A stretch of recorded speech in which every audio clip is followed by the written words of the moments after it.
Calculer un système linéaire par la méthode de Cramer en 1 minute, c'est parti. Première chose, on a un petit système avec deux équations, deux inconnues. Ce qu'on peut faire, c'est qu'on peut le mettre dans une matrice. La première chose, on va prendre les coefficients 2, 5, on les met sur la même ligne, la même colonne, pardon. On va faire pareil avec 3 et moins 1. 3, moins 1, et on marque finalement nos réponses 13, 7 dans la dernière des matrices. Une fois que j'ai fait ça, qu'est-ce que nous dit la méthode de Cramer? Elle nous dit qu'on peut directement trouver x et y en calculant déterminant de A1 sur déterminant de A. Qu'est-ce que c'est?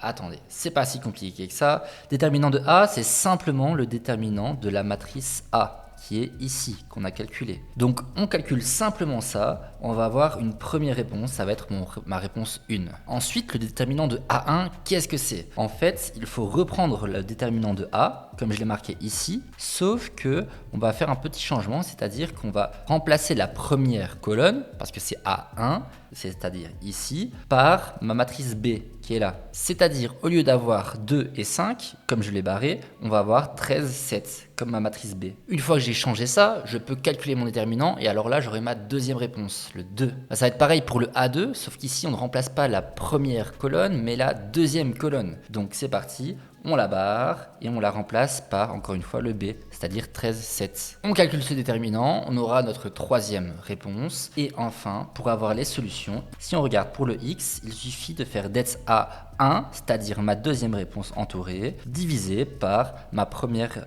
le déterminant de A, c'est-à-dire la première réponse entourée. Et pour le Y, en fait, ça va être la même chose, sauf que c'est avec det A2, donc c'est-à-dire la troisième réponse entourée, divisé par la première réponse entourée. Et là, on aura trouvé X et Y, et on aura fini notre système linéaire.